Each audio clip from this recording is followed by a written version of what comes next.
میرے نبی اکرم صلی اللہ تعالیٰ علیہ وسلم نے فرمایا 3 طرح کے لوگ ایسے ہیں کہ ان کی نمازیں ان کے کانوں سے اوپر نہیں جاتی۔ اللہ تعالیٰ کی بارگاہ تک، عرش تک پہنچنا تو دور کی بات، کانوں سے اوپر نہیں جاتی۔ 3 قسم کے لوگ ہیں۔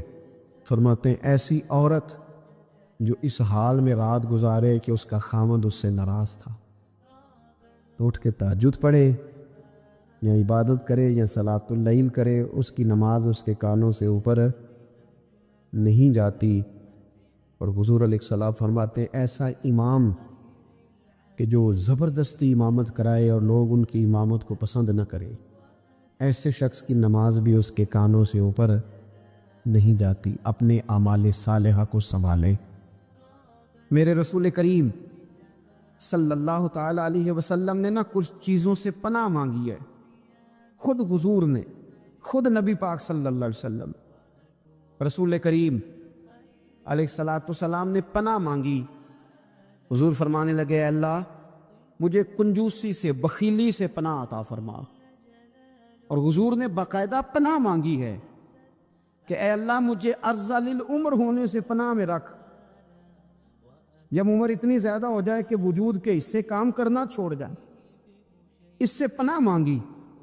اور خود میرے نبی پاک علیہ السلام نے قبر کے عذاب سے پناہ مانگی۔ یہ تعلیم امت کے لیے ہے کہ تم بھی پناہ مانگو عذاب قبر سے۔ قبر کا عذاب برحق ہے۔ قبر کے لیے تیاری کر کے رکھنا، اپنی قبر کو یاد رکھنا، مر جانے کو یاد رکھنا۔ حضرت سعد بن معاذ رضی اللہ تعالیٰ عنہ کا جب جنازہ تھا تو صحابہ کرام فرماتے ہیں حضور نے نماز جنازہ کی امامت فرمائی تو قبر کے تیار ہونے میں کچھ دیر تھی، تو رسول کریم صلی اللہ علیہ وسلم زمین پر بیٹھ گئے اور ایک لکڑی سے حضور زمین کریدنے لگے، لکڑی سے۔ ہم وہ انتظار تھے کہ اللہ کے رسول صلی اللہ علیہ وسلم سر مبارک اٹھائیں، ہمیں کو نصیحت کرے۔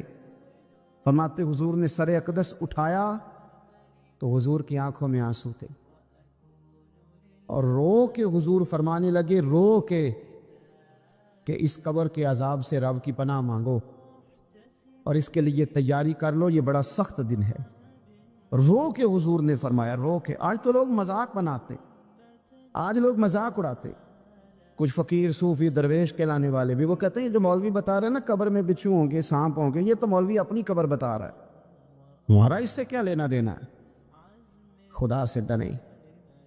وہ چیزیں جو احادیث مبارکہ میں آ گئیں جس سے نبی پاک نے ہمیں سمجھایا، آپ اس تنبیہ کو، اس نصیحت کو آپ اس رنگ میں لیں گے کہ مذاق بنایا جائے گا دین کا، بجائے اس کے کہ اس سے ڈرا جائے، بجائے اس سے۔ حضرت سیدنا براء بن عازب رضی اللہ تعالیٰ عنہ ارشاد فرماتے ہیں کہ میں نے نبی پاک صلی اللہ تعالیٰ علیہ وآلہ وسلم سے خود اس بات کو سنا ہے۔ خود رسول کریم صلی اللہ علیہ وسلم نے فرمایا۔ حضرت زید بن ثابت رضی اللہ تعالیٰ عنہ بھی اس بات کے راوی ہیں، فرماتے ہم جا رہے تھے تو 5-6 قبریں تھی، تو حضور نے فرمایا کن کی قبریں؟ ہم نے عرض کی یا رسول اللہ صلی اللہ علیہ وسلم یہ کافروں کی قبریں، یہ صحیح مسلم میں حدیث موجود ہے، کفار کی قبریں۔ تو اللہ کے رسول صلی اللہ علیہ وسلم فرمانے لگے، ذرا حدیث کے لفظوں پہ غور کرنا، حضور فرمانے لگے اگر مجھے ڈر نہ ہوتا کہ تم اپنے مردوں کو دفن کرنا چھوڑ دو گے، اگر مجھے اس بات کا ڈر نہ ہوتا کہ تم اپنے لوگوں کو، مرنے والوں کو قبروں میں دفن کرنا چھوڑ دو گے، اگر یہ مجھے ڈر نہ ہوتا تو میں تمہیں سناتا کہ قبر کے اندر کس طرح عذاب ہوتا ہے۔ تمہیں دنیا میں رہ کے میں سناتا، پر ڈر ہے کہ کہیں تم اپنے مرنے والوں کو قبروں میں دفن کرنا چھوڑ ہی نہ دو، اس لیے میں تمہیں یہ بات نہیں بتاتا۔ اور میرے رسول کریم صلی اللہ تعالیٰ علیہ وآلہ وسلم نے پھر ارشاد فرمایا، اپنے غلاموں کی طرف نظر فرمائی، یہ بات کہہ کے کہ اگر مجھے ڈر نہ ہوتا کہ تم دفن کرنا چھوڑ دو گے تو تمہیں میں سنا دیتا کہ قبر میں کیا عذاب ہوتا ہے۔ پھر حضور نے صحابہ سے فرمایا چلو بھائی دوزخ کے عذاب سے اللہ کی پناہ مانگو۔ تو سب کہنے لگے ہم دوزخ کے عذاب سے اللہ کی پناہ مانگتے۔ پھر نبی پاک صلی اللہ تعالیٰ علیہ وسلم نے ارشاد فرمایا تم سب کہو کہ ہم قبر کے عذاب سے اللہ کی پناہ مانگتے۔ تو صحابہ نے کہا ہم قبر کے عذاب سے اللہ کی پناہ مانگتے ہیں۔ پھر میرے رسول پاک علیہ الصلوۃ والسلام نے فرمایا تم کہو، سارے یہ کہو کہ ہم ظاہری اور باطنی فتنوں سے اللہ کی پناہ مانگتے۔ تو صحابہ نے کہا کہ ہم ظاہری اور باطنی فتنوں سے اللہ کی پناہ مانگتے ہیں۔ پھر میرے محبوب علیہ السلام نے فرمایا تم کہو کہ ہم دجال کے فتنے سے اللہ کی پناہ مانگتے ہیں۔ تو صحابہ کرام نے کہا کہ اے اللہ ہم دجال کے فتنے سے تیری پناہ مانگ، تیری پناہ میں آتے۔ نبی پاک علیہ السلام نے یہ الفاظ کہہ کے یہ بات بتلا کے ہمیں سمجھا دیا، ہمیں قائل فرمایا محبوب نے۔ یاد رکھنا، اس بات کو اچھی طرح سمجھ لینا کہ اگر مجھے ڈرنا ہوتا کہ تم اپنے مردوں کو دفن کرنا چھوڑ دو گے تو تمہیں بتلا دیتا کہ قبر میں کتنا سخت عذاب ہوتا ہے۔ اپنے معاملات پر غور کریں۔ ہمارا وہ کسی شاعر نے کہا تھا کہ مرنے کے بعد مجھ کو 2 گز زمین جو ملی تو دیکھو بعد مرنے کے ہی ہم جاگیردار ہو گئے۔ تو اصل تو جاگیر وہی ہے اور طے ہے۔ اتنا مرضی اے سی لگا کے کمرہ ٹھنڈا کر لیں، ٹائل پتھر لگا کے اس کو آپ صاف ستھرا کر لیں، اور آپ اٹھنے کی بھی تکلیف نہ کریں، ریموٹ کنٹرول کے ساتھ ہر چیز اپنے کمرے کی آپ کنٹرول کر لیں، پورا ہوادار کر لیں، لیکن آپ بچیں گے تب نہ جب قبر جنت کے باغوں میں سے باغ بنے گی۔ اگر وہ جنت کے باغوں میں سے باغ نہیں بنتی تو پھر فائدہ نہیں ہے۔ میرے رسول کریم صلی اللہ تعالی علیہ وآلہ وسلم کے پیارے صحابی حضرت عثمان غنی رضی اللہ تعالیٰ عنہ فرماتے ہیں، یہ سنن ابو داؤد شریف کی حدیث ہے کہ حضور نے فرمایا جب میت کو دفن کر کے فارغ ہو جاؤ تو اس کی قبر پر کھڑے رہو۔ خود حضور بھی قبر پر کھڑے رہتے دفن کرنے کے بعد، اور فرماتے اس کے ثابت قدم رہنے کی دعا کرو، اس لیے کہ اب اس سے سوال و جواب ہوں گے، اب فرشتے اس کی قبر میں آئیں، اب اس سے پوچھیں گے، اب اس کے ساتھ وہ امتحان ہوگا، تو اس کے لیے دعا کرو، قبر پہ کھڑے ہو کے دعا مانگو۔ ایک حدیث میں فرمایا کہ اتنی دیر دعا مانگو، اتنی دیر دعا مانگو کہ جتنی دیر اونٹ ذبح کر کے کھال اتار کے گوشت بنا کے، اونٹ ذبح کرنا سب سے زیادہ مشکل ہے، اونٹ ذبح کر کے کھال اتار کے گوشت بنا کے بانٹ دیتے ہو، اتنی دیر مرنے والے کی قبر پہ کھڑے رہ کے دعا مانگا کرو، کیونکہ اب فرشتے آئیں گے، سوال و جواب ہوگا۔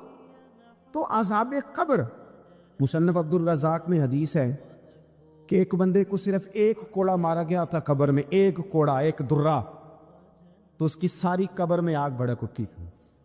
تو پوچھتا ہے کہ یہ ایک کوڑا مجھے کیوں مارا گیا؟ تو انہوں نے کہا ایک وجہ تو یہ تھی کہ تو پاکی پلیدی کا خیال نہیں کرتا تھا، اور دوسری وجہ یہ تھی کہ ایک دفعہ ایک مظلوم نے تجھ سے کہا تھا میری مدد کر، اور تو مدد کرنے پہ قادر تھا، تیرے اندر ہمت تھی، اور تو اس کی مدد کے لیے تیار نہیں ہوا۔ وہ ہمارا مشہور فکر ہے نا کہ سانو کی لگے، پرائی لڑائی پرائی آگنوں اسی گھر کیوں لے آئیے۔ تو وہ جو ہمارا خاص معاملہ ہے نا کہ کسی کی مدد نہیں کرنی، وہ ہمیں خراب کرتی ہے، وہ ہمیں خراب کرتی ہے، ہمارے حالات بگڑ جاتے ہیں۔ ہم مدد کرنے پہ قادر ہوتے ہیں پر کسی مظلوم کی مدد، ایک کوڑا لگا تو پوری قبر میں آگ بھڑک اٹھی۔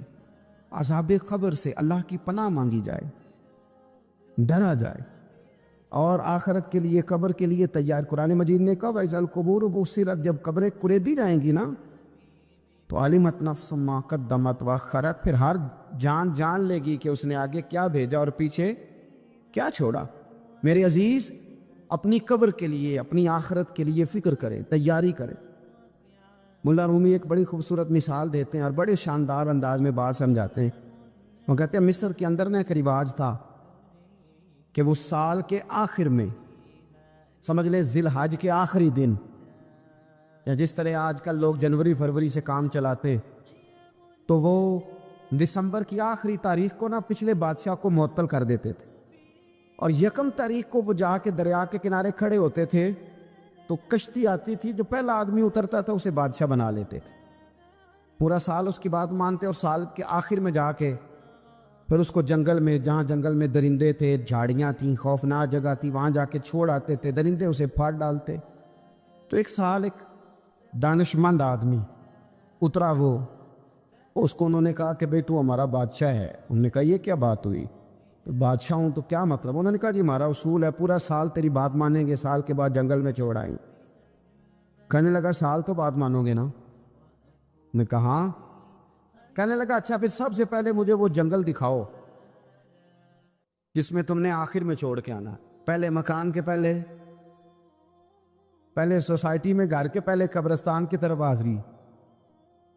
قرآن پاک کی جو ترتیب ہے نا موت و حیات کی، پتہ کس طرح؟ الذی خلق الموت والحیات، وہ رب جس نے موت اور زندگی پیدا کی. قرآن زندگی کا ذکر بعد میں کرتا ہے، موت کا ذکر ہے. تو ملا رومی کہتے ہیں وہ آدمی کہنے لگا پہلے دکھاؤ نا کہاں سال کے بعد لے کے جاؤ گے. تو انہوں نے جا کے وہ جگہ دکھائی، اس جنگل میں سال کے بعد ہم نے آپ کو لے کے آ کے چھوڑنا ہے. تو کہنے لگا ختم ہو گئی بات، اسی جنگل میں چھوڑو گے نا، کوئی اور تو نہیں؟ کہا جی اسی میں چھوڑیں گے. کہنے لگا بالکل ٹھیک ہے. پہلا حکم تخت پہ بیٹھ سے اس نے یہ کیا کہ جنگل کے اندر جتنی خاردار جھاڑیاں ساری کاٹ دو. اس جنگل میں جہاں آخر میں جانا ہے وہ ساری جھاڑیاں کاٹ دی. پھر کہنے لگا جتنے درندے ہیں نا جہاں وہ سارے مار دو. درندے مار دیے. کہنے لگا اب ہل چلاؤ، کیاریاں بناؤ، پھول لگاؤ، گلاب لگاؤ، چنبیلی لگاؤ، کرو اس کے اندر خوشبوئیں. وہ سارا سال وہ باغ کی تیاری کرتا رہا. سال کے بعد انہوں نے چارپائی پہ باندھا. جب اس باغ میں لے کے جا رہے تھے تو پرانے بادشاہ کہتے تھے نہیں میں نے نہیں جانا، چھوڑ دو، اتار دو، معاف کر دو. یہ پتہ کیا کہہ رہا تھا؟ کہہ رہا تھا عجلونی، ذرا جلدی کرو، ذرا جلدی کرو، جلدی کرو، مجھے لے جاؤ قبر میں اور جلدی سے مجھے وہاں چھوڑ کے آؤ جنگل میں. کیوں بھلا؟ اس لیے کہ اس نے فارغ بیٹھ کے موج نہیں کی، اس نے اپنی آخری جگہ کے پھل پودوں کی تیاری کی. او میرے بھائی، ہمارے پاس پیسہ آتا ہے تو گاڑی نہیں آتی ہے. اگر تھوڑا پیسہ زیادہ بڑھ گیا تو چلو وہاں بھی پلاٹ لے لو. کوئی بندہ بھی اپنی آخرت کے لیے، قبر حشر کے لیے سوچنے کو تیار ہے؟ جتنے مکان آپ نے بنانے ہیں نا، بچوں نے بعد میں لڑنا ہے. انہوں نے کہنا کارنے والا ابا مجھے کہہ گیا تھا کارنر والا تیرا ہے. نے کہا تھا مجھے ابا جی مجھے کہہ گئے تھے کہ تم پہلے بڑا ہو گیا تھا، تو کمائی کرنے لگ گیا تھا، لہذا یہ سارا تیرا ہی ہے. وہ سب کو کوئی نہ کوئی بات ابا کان میں کہہ ہی جاتا ہے. سب نے اپنے حصے کی کوئی نہ کوئی بات یاد کی ہوتی. ابا نے کہاں جانا ہے؟ جہاں حالت بڑی خراب ہے، جہاں حالات بڑے پیچیدہ ہیں. مہربانی فرمائے وہ جو تیاری ہے نا آخرت کی، یہاں رہ کے قبر کی تیاری کریں، یہاں رہ کے وہاں کے کیڑے مکوڑے ماریں، پھر وہاں جانے میں کوئی پریشانی نہیں ہوگی. پھر تو بندہ بھاگ کے جائے گا، بندہ بھاگ کے جائے گا. میں سنیا رات قبر دی کالی، پھر کہنے لگے میں تے بھی سنیا اتھے اونے ہونا جدے موڈے کملی کالی. تو یہ تو تب ہے نا کہ جب آپ نے اس کے لیے کچھ تیاری کی ہو. میرے رسول کریم علیہ السلام نے مومن کی قبر کا حال بھی بتایا. یہ تو ہے نا عذاب ان لوگوں کے لیے جو نافرمانی کرنے والے ہیں، یہ ان کی قبر کا حال بتایا. تو سنن ترمذی میں، صحیح ابن حبان میں حضرت ابو ہریرہ رضی اللہ تعالیٰ عنہ بیان کرتے ہیں کہ حضور صلی اللہ علیہ وسلم نے فرمایا جب میت کو قبر میں رکھا جاتا ہے تو اس کے پاس سیاہ رنگ والے اور نیلی آنکھوں والے 2 فرشتے آتے اور اس کو اٹھا کے بٹھاتے. باقی حدیثوں میں 3 ہی سوال ہیں، لیکن اس حدیث میں حضور نے فرمایا انہوں نے بس میرے بارے میں ہی پوچھنا ہے اٹھا کے، بس میرے بارے میں صرف یہ پوچھنا ہے بتا مدینے والے محبوب کے بارے میں دنیا میں کیا کہا کرتا تھا، کیا کہا کرتا تھا ان کے بارے میں دنیا میں. تو اعلیٰ حضرت بریلوی تو کہتے ہیں میں نے تو کہہ دینا ہے سرور کہوں کہ مالک کو مولا کہوں تجھے، باغ خلیل کا گلے زیبا کہوں تجھے، تیرے تو وصف عیب تناہی سے ہیں بری، حیراں ہوں میرے شاہ میں کیا کیا کہوں تجھے، لیکن رضا نے ختم سخن اس پہ کر دیا، خالق کا بندہ خلق کا آقا کہوں تجھے. اور پیر میر علی شاہ صاحب کہتے ہیں میں نے وہاں یہ کہنا ہے کہ مکھ چند بدر شاہ شانی ہے تے مت چمک دی لاٹ نورانی ہے، کالی زلف تے اکھ مستانی ہے، مخمور اکھی ہیں مد بریاں. سبحان اللہ. ماں اجمالا کا، ماں اکمالا کا، ماں اکسنا کا، تے کتھے مہر علی، کتھے تیری سنا، مشتاق اکھیں کتھے جاڑی. تو نبی پاک علیہ السلام فرماتے ہیں میرے بارے میں پوچھیں گے، میرے بارے میں. ویسے بھی ایک سوال لازمی ہوتا ہے نا، یہ والا سوال لازمی ہے من ربو کا پوچھ کے نا تو جنت جہنم کا فیصلہ نہیں، ماں دینو کا پوچھ کے جنت جہنم کا فیصلہ۔ ہاں، بات اگر ختم ہونی ہے تو مدینے والے کے سوال پہ ختم ہو، اس لیے کھل کے نعتیں پڑھا کرو اور راجی کے درود پڑھا کرو، یہ بات یاد رکھے۔ یہ فیصلہ حضور کی ذات پہ ختم ہونا ہے۔ میرے نا وہ شکایتیں کرتے ہیں نا لوگ آ کے، تو ایک بچی کو ہمارے ہاں داخل کرانے کے لیے ایک صاحب لے کے آئے تو کہنے لگے بڑا عرصہ اسے فلانے مدرسے میں داخل کرایا، سوائے نعتوں کے کچھ بھی نہیں سیکھا اس نے۔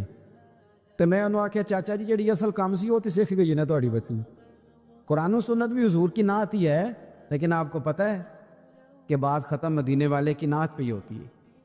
حضور کا پیار اصل ہے، تو حضور فرماتے ہیں میرے بارے میں پوچھا جائے گا، وہ کہے گا کہ ان کے بارے میں کیا پوچھتے ہو؟ اشہد ان لا الہ الا اللہ واشہد ان محمدا عبدہ ورسولہ۔ تو فرماتے ہیں پھر اسے نا ایک طرف کھڑکی کھولی جائے گی تو جہنم کا دروازہ دکھایا جائے گا اور اسے کہا جائے گا اگر تو سوالوں کے صحیح جواب نہ دیتا تو دوزخ میں جاتا، لیکن اب تو نے صحیح جواب دیے ہیں۔ تو حضور فرماتے ہیں اس کی قبر 70 گز چوڑی اور 70 گز لمبی کر دی جائے گی۔ کتنی جی؟ مسجد میں اے سی والے حال میں جگہ مل جائے تو بندہ بڑا سکھی رہتا ہے، اور صبح جائے بینک اور پہلی لائن میں موقع مل جائے تو بندہ بڑا سکھی رہتا ہے کہ میرا جاتے ہی کام ہو گیا۔ او خدا کے بندے، قبر بندے کی قبر، مکان اچھی سوسائٹی میں اچھا خستہ اور سستا مل جائے تو بندہ کہتا ہے کہ سودا بڑا بارے دا لب گیا، بھائی بڑا کمال ہو گیا، مزہ نہیں آ گیا۔ قبر 70 گز لمبی اور 70 گز چوڑی، اور یہ ترمذی شریف پڑھ رہا ہوں، بڑی مزیدار حدیث۔ نبی پاک صلی اللہ علیہ وسلم فرمانے لگے پھر اس کی قبر کو نور سے بھر دیا جائے گا۔ حضور کو پہچان گیا نا، قبر نور سے بھر دی گئی اور جب 70 گز لمبی کر دی گئی تو بڑے پیارے لفظ ہیں حدیث کے۔ حضور فرماتے ہیں وہ بندہ پھر فرشتوں سے ایک بات کہے گا، عربی میں بھی ہے اردو میں بھی ہے، پر میرا دل کرتا ہے پنجابی میں بتاؤں۔ وہ نا فرشتوں سے وہ بندہ کہتا ہے جب قبر ہو گئی نا 70 گز لمبی 70 گز چوڑی اور نور سے بھر گئی، قربان جائیں، حضور فرماتے ہیں وہ مردہ وہ جو قبر میں پہنچا ہے، جب اس کی قبر کو یہ شان ملتی ہے تو فرشتوں سے پتہ کیا کہتا ہے؟ کہتا ہے میں گھر نہ دسا ہوا جا کے، یہ ذرا گھر نہ بتاؤں دوڑ کے، یہ ذرا میں اپنے گھر بتاؤں بھاگ کے کہ اللہ نے بڑی خیر کر دی، اپنی اماں نو دس ہوا، اپنی اماں نو میں بچوں کو بتا کے آؤں کہ موج بن گئی ہے، میں بتاؤں اپنی بیوی کو، بتاؤں اپنے بہن بھائیوں کو، میں گھر نہ دس ہوا۔ قربان جائیں، میرے رسول کریم علیہ السلام فرماتے ہیں فرشتے اس سے کہتے ہیں نہیں تو کسی کو نہ بتا، نم کا نومت العروس، تو اس طرح سو جا جس طرح پہلی رات کی دلہن سویا کرتی، وہ بڑے چاؤں میں سوتی ہے، وہ بڑے پریم میں سوتی ہے، نہیں زندگی کا آغاز ہوتا ہے تو سوتی ہے، اور فرشتے کہتے ہیں اب تجھے وہی آ کے جگائے گا جو تیرے اہل میں تجھے سب سے زیادہ محبوب ہوگا، جو تجھے سب سے زیادہ محبوب ہوگا۔ میرا تو ایمان ہے کہ ہمیں تو قبر سے آ کے جگائیں گے بھی مدینے والے رسول، کہیں گے آؤ غلاموں چلیں، آؤ غلاموں۔ اور وہ کشمیر کے رومی وقت نے میاں صاحب نے کہا تھا بعد مرندے قبر میری تے میرے اپیرا جے کر پامے تیرا۔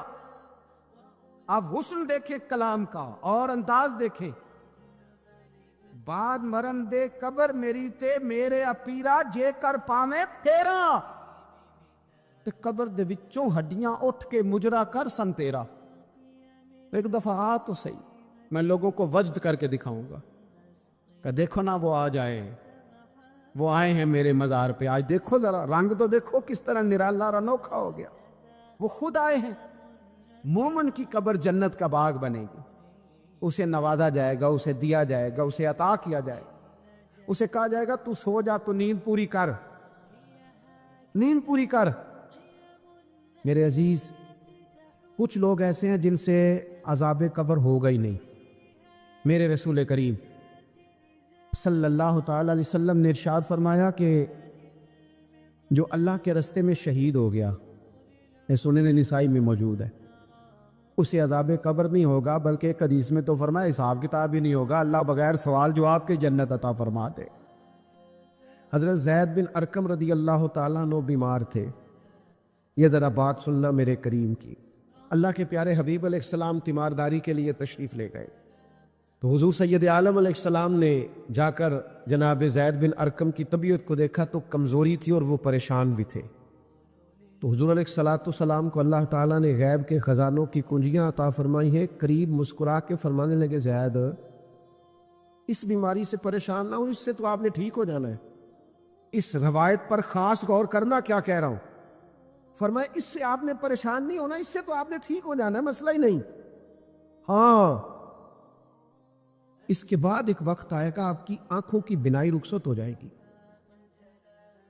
اور عمر بھی آپ کی لمبی ہوگی، یعنی ایک بڑھاپا، ایک نظر چلی جائے گی۔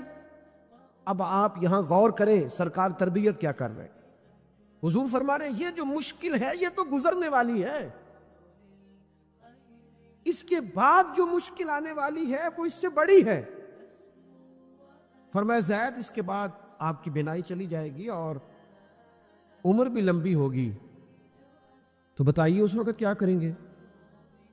تو حضرت زید بن ارقم رضی اللہ تعالیٰ عنہ عرض کرنے لگے، یا رسول اللہ میں اللہ کی رضا پر ثواب کی نیت سے صبر کروں گا۔ معنی کیا ہے؟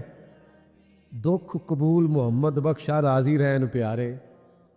ٹھیک ہے اگر بینائی جائے گی اور بڑھاپا آئے گا تو قبول کریں گے، رب کی رضا کے لیے ثواب کی نیت سے صبر کریں گے۔ ایسے بھی کبھی دنیا میں میدان لگتے ہوں گے کہ بیماری آئے گی، بتایا جا رہا ہے اور پوچھا جا رہا ہے کہ تو کیا کرے گا، تو بتا رہے یا رسول اللہ صبر کروں گا، تو نتیجہ بھی وہی بیان ہو رہا ہے، یعنی سارا سودا نقد و نقد۔ اسی وقت ہتھیلی پہ سرسوں جم رہی ہے۔ حضور نے فرمایا کیا کرو گے؟ یا رسول اللہ صبر کروں گا اللہ کی رضا کے لیے ثواب کی نیت سے۔ تو حضور فرمانے لگے اگر تو صبر کرے گا تو پھر نتیجہ سن، اللہ تجھے حساب نہیں لے گا، بغیر حساب ہی جنت عطا کر دے گا۔ او میرے بھائی ایک مشکل سے آپ گزر گئے، اب آپ کو اگلی مشکل کے لیے تیار رہنا ہے۔ بدر ہو گیا، معرکہ بدر ہو گیا، بہت بڑی کامیابی سمیٹ کے مسلمان لوٹ آئے، پورے کفر پر دھاک بیٹھ گئی، بڑے بڑے موٹے کافر سارے بدر میں مارے گئے، ابو جہل مارا گیا، عتبہ عتیبہ مارے گئے، چوٹی کے کافر مارے گئے، تو کیا اس کے بعد پھر معاملہ ختم ہو گیا؟ اتنی بڑی فتح سمیٹ کر مسلمان آئے، لیکن تھوڑے عرصے کے بعد احد میں جانا پڑا۔ آپ تو فتح یاب ہو گئے، کامران ہو گئے، اور اس وقت 313 تھے، اب تو 1000 تعداد ہو گئی، لیکن اس کے بعد جو مشکل آئی اس سے بڑی آئی۔ 70 صحابہ شہید ہوئے، سعد بن ربیع شہید ہوئے، حضرت عبداللہ بن جہش شہید ہوئے، حضرت امیر حمزہ کا سارا وجود کاٹ دیا گیا، آنکھیں نکال دی گئیں، ہونٹ کاٹ دیے گئے۔ اس کے بعد جو مشکل آئی اس سے بڑی تھی، صبر سے برداشت کی، حالات ٹھیک ہو گئے، نہیں خندق تیار ہے، مارکا تیار ہے، اور قحط کا زمانہ اور کڑاکے کی سردی، بھوک کا یہ عالم کے لوگوں نے پیڑ پہ پتھر باندھ لیے، لیکن خندق کھودنی ہے، میدان میں رہنا ہے۔ یہ معاملہ ختم ہوا تو کیا بات دب گئی؟ عمرے کے لیے گئے تو انہوں نے حدیبیہ میں روک لیا، اب کیا یہاں معاملہ رکا؟ نہیں، پھر فتح مکہ کی باری آئی، پھر تبوک۔ میرے رسول پاک علیہ السلام نے پوری دنیا پر اسلام کا جھنڈا لہرا دیا، کہاں کہاں تک اسلامی سلطنت پہنچ گئی۔ جناب عمر کے زمانے میں وہ قادسیہ کے علاقے، روم، ایران، تو کیا قربانیاں ختم ہو گئیں؟ بس طاقت آ گئی، قوت آ گئی، ہمت آ گئی، ہزاروں علاقے زیر نگیں آ گئے، ختم ہو گیا معاملہ؟ نہیں، جناب عمر شہید ہوئے، پھر حضرت عثمان شہید ہوئے، حضرت علی نے 9 سال یا 13 سال کی عمر میں جہاد شروع کیا تھا، عمر میدانوں میں گزری، پھر مولا علی شہید ہوئے۔ اب کیا آسانی ہو گئی، آسودگی ہو گئی؟ نہیں، یہاں تو باریاں ہیں امتحان دینے کی۔ امام حسن کی باری آئی تو زہر دے دیا گیا، انتڑیاں کٹ کٹ کے گرنے لگیں، اور حسن ابن علی کا جب جنازہ اٹھا تو سب سے زیادہ رو رو کے پلو سید عائشہ صدیقہ کا بھیگ گیا، اور جو سب سے زیادہ ستاتا تھا مروان، وہ بھی ایک نکر میں کھڑا ہو کے رونے لگا۔ تو کسی نے کہا ساری زندگی تو نے فاطمہ کے بیٹے کو ستایا ہے، ظالم آج روتا کیوں ہے؟ کہنے لگا میری مخالفت اپنے جگہ پر، جو اٹھ کے جا رہا ہے وہ رسول پاک کا مکمل نمونہ تھا، اس میں کوئی شک نہیں کہ صبر، رضا، استقامت، حسن عمل، حسن کردار، اخلاق عظیم یہ ختم تھے۔ تو یہ امتحان تو جاری رہا۔ امام حسین کی باری آئی، چھوٹے تھے، زیادہ لاڈلے تھے، زیادہ پیارے تھے۔ کچھ لوگ ایک کا لاڈ دیکھتے ہیں، کچھ کئیوں کے لاڈ دیکھتے ہیں۔ نانا کا بھی لاڈ دیکھا، اور والدہ کا بھی دیکھا، والد کا بھی دیکھا، بہنوں کا بھی دیکھا، بڑے بھائی کا بھی دیکھا۔ حسین سب سے لاڈلے تھے۔ حسن کی بھی کیا بات ہے، امام علی مقام کی کیا بات، پر امام حسین سب کے لاڈلے تھے۔ لیکن جب امتحان دینے کی باری کربلا میں آئی تو اکیلے کھڑے تھے، نہ پشت پر نانا، نہ ہاتھ میں شیر خدا کی انگلی، نہ پلٹ کے جا کے ماں کے پلو میں چھپنے کا موقع، نہ حسن موجود ہے کہ بڑے بھائی سے مشورہ لے لیا جائے، کوئی نہیں۔ یہ کون ہے اٹا ہوا، غبار میں اٹا ہوا؟ یہ نبی کا نور عین ہے، یہ بالیقین حسین ہے، اکیلے۔ اور باقی جتنے تھے وہ سارے چھوٹے تھے۔ وہ بڑا مشکل کام ہو جاتا ہے جب آپ سب سے بڑے ہو جائیں اور صرف آپ کو تسلی دینی ہے، صرف آپ کو دوسروں کو سنبھالنا ہے، وہ بڑا مشکل مرحلہ ہوتا ہے۔ لیکن امام حسین نے اس مشکل مرحلے کو اس طرح گزارا کہ وہ بڑے تھے نا، بس اتنا کہوں گا کہ حسین وہاں پر شکر کرتے تھے جہاں پر صبر مشکل تھا، وہاں پر شکر کرتے تھے جہاں پر صبر مشکل تھا، جہاں صبر مشکل سے ہوتا ہے وہ وہاں گردن جھکا کے کہتے تھے آمنا وصدقنا، ٹھیک ہے، دکھ قبول محمد بخشا، بس راضی رہن پیارے۔ آپ اس بات کو یاد رکھیں اور اس کو اچھی طرح سمجھ لیں کہ آپ جب تک مزاج مشقت کا نہیں بناتے، ایک کے بعد دوسری، دوسری کے بعد تیسری، تیسری کے بعد چوتھی مشقت راہ دیکھ رہے، اور جو مشقتوں کے عادی نہیں وہ پھر پچھلی صفوں میں ہے، جو مشقتوں کے عادی نہیں وہ پھر کسی صورت بھی نہ نام بنا سکتے ہیں نہ کام کر سکتے ہیں۔ جس کو آرام کرنا ہے، جس کو سکون سے سونا ہے، وہ منزل نہیں پا سکتا۔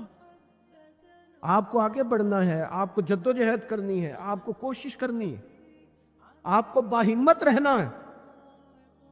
حضرت عمر سے کسی نے کہا تھا کہ میں آپ سے ملنا تو چاہتا تھا، اور دوپہر کا ٹائم تھا، میں آیا نہیں، کہیں آپ سو نہ رہے ہو۔ تو جناب عمر رو پڑے، فرمانے لگے سویا کرتا تھا کبھی، جب سے ابو بکر یہ چابیاں میرے ہاتھ میں دے گئے ہیں نا، تو دن کی بات کرتا ہے، میں رات کو نہیں سو پاتا، اٹھ اٹھ کے حضور کی امت کی خبرگیری کرتا ہوں۔ رات جگہ میرا نصیب بن گئے ہیں، آنکھوں کی نیند رخصت ہو گئی ہے، لہجوں میں آرام نکل گیا ہے۔ اور بھائی، جب آپ کو جد و جہد کرنی ہے، جب آپ کو آگے بڑھنا ہے، ذہن بناؤ یار، طبیعت بناؤ، آگے بڑھنا ہے، مشقت کرنی ہے، نیند تھوڑی کم لینی ہے، زبان کے ذائقے مزے کے کھانے تھوڑے کم کرنے۔ ہم نے اپنی مرضی سے وہ لیٹے ہیں، وہ آرام کر رہے ہیں، اس سے تھوڑا اٹھ کر سوچنا۔ امام علی مقام کا پیغام یہ ہے کہ تو بڑا تب بنے گا جب تیری زندگی محنت والی، کوشش والی، جد و جہد والی ہوگی۔ اور پھر اس کے بعد کیا کرنا ہے؟ ایک کوشش کرنی ہے۔ اس کے بعد اگلا کام یہ ہے کہ جہاں رب رکھے نا وہاں رہنا بھی ہے۔ اس کی رضا پہ۔ جب آپ مسلمان ہوتے ہیں نا، کلمہ پڑھتے ہیں، تو ہم اعلان کرتے ہیں آج کے بعد فیصلے میرے نہیں چلیں گے، فیصلے اللہ کے چلیں گے۔ لیکن پریشانی پتہ کب ہوتی ہے؟ جب ہم فیصلہ اپنی مرضی کا مانگتے ہیں۔ او بھائی، جب تو مالک کا غلام ہے، بندہ ہے، تو پھر دکھ کس چیز کا نام ہے؟ کسی درویش نے کہا تھا دکھ کس چیز کا نام ہے کہ اللہ کی مرضی اور ہے اور تیرا ارادہ اور ہے۔ تو کہتا ہے بات اس طرح بنے جس طرح میں چاہتا ہوں، اور رب کہتا ہے نہیں، میں نے فیصلہ کر لیا ہے۔ پھر تو دکھی ہوتا ہے۔ سکھی بلا کون ہوتا ہے؟ جو رب کر دے وہ کہے بالکل ٹھیک ہے، وہ کہے بالکل۔ اور قرآن مجید نے اسے بیان کیا، رضی اللہ عنہم ورضوا عنہ۔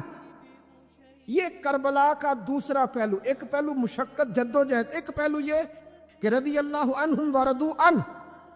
اللہ کہتا ہے میرے بندوں کی شان یہ ہے کہ اللہ ان سے راضی ہے اور وہ اللہ سے راضی ہے۔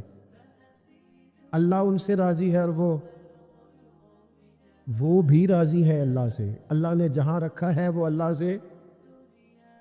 ایک پہلو یہ ہے کہ اللہ راضی ہو جائے، ایک پہلو یہ ہے کہ بندہ راضی ہو جائے۔ رب فرماتے ہیں ذالک الفوز العظیم، وہ اللہ سے راضی، اللہ ان سے راضی، یہ بہت بڑی کامیابی ہے۔ امام محمد غزالی رحمۃ اللہ علیہ سے کسی نے کہا تھا زیادہ مشکل کیا ہے، اللہ کا راضی ہونا کہ بندے کا؟ تو امام صاحب فرمانے لگے رب تو مہربان ہی بڑا ہے، بڑی جلدی راضی ہو جاتا ہے۔ دو صرف آنسو بہائے سچی توبہ کے مالک راضی ہے۔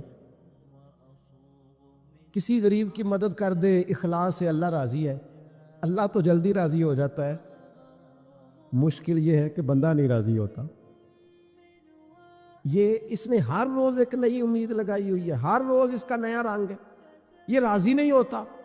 حضرت موسیٰ علیہ السلام نے اللہ کی بارگاہ میں عرض کی، مالک میری قوم یہ عرض کرتی ہے کہ تو بتا تو ہم سے کیسے راضی ہوگا۔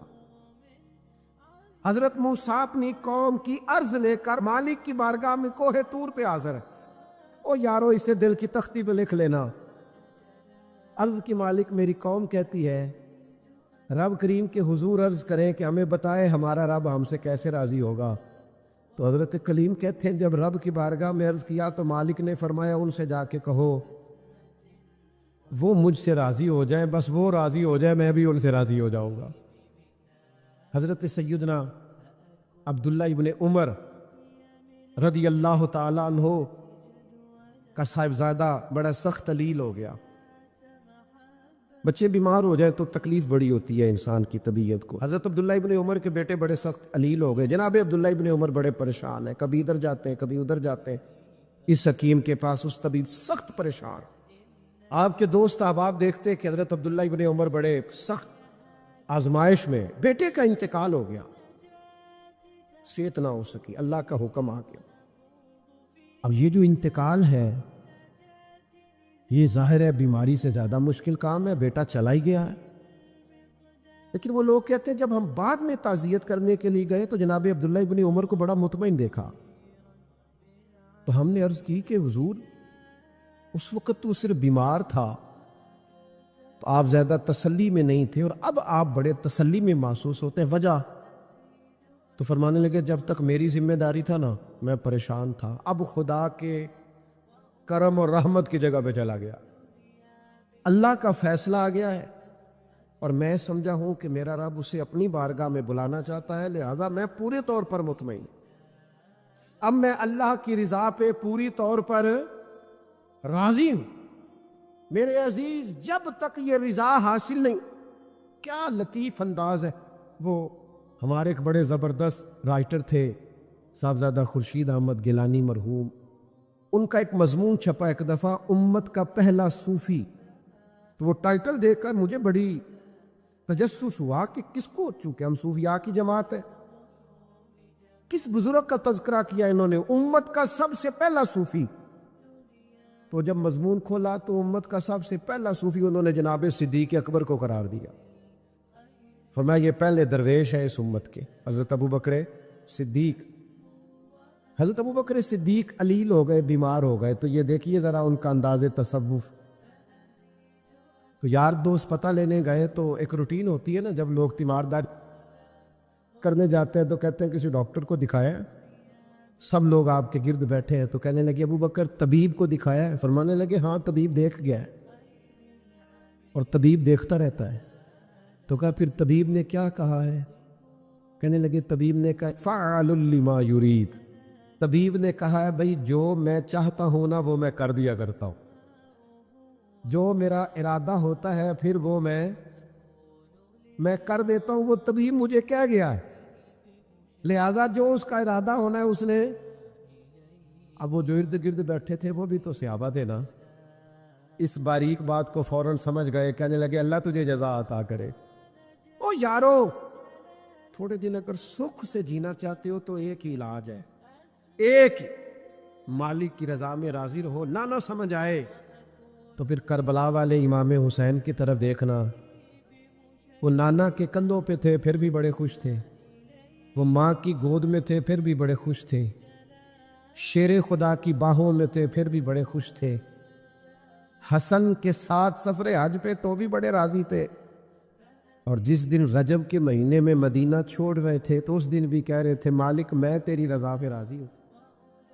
اور حسین ابن علی رضی اللہ تعالیٰ عنہ نے ہمیں یہ معیار دیا ہے، جس دن شبیہ مصطفیٰ علی اکبر ان کے گھر میں پیدا ہوئے تھے حسین اس دن بھی بڑے راضی تھے، اور جب اللہ اکبر کہہ کے زخم کھا کے جناب علی اکبر گھوڑے سے زمین پر تشریف لائے تھے اور جوان بیٹے کو سہارا دے کر انہیں اٹھانا پڑے تھا، حسین اس دن بھی رب کی رضا پہ بڑے راضی تھے۔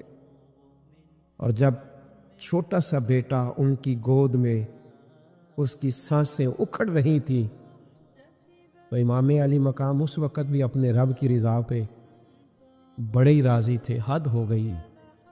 جس گلے کو محبوب چومتے تھے اس وقت بھی حسین راضی تھے، اور جب اسی گلے پہ خنجر چل رہے تھے تو امام علی مقام نے یہ نہیں کہا کہ مالک میرا اتنا امتحان، آخر میرے مسئلے کب حل ہوں گے، میری مشکلات کب حل ہوں گی، آخر کس وقت، یہ نہیں فرمایا، بلکہ یہ سارا کچھ سہ کے دونوں ہاتھ زمین پہ بچھا کے سجدہ شکر ادا کر کے کہا مالک جہاں تو رکھے حسین وہاں راضی ہے۔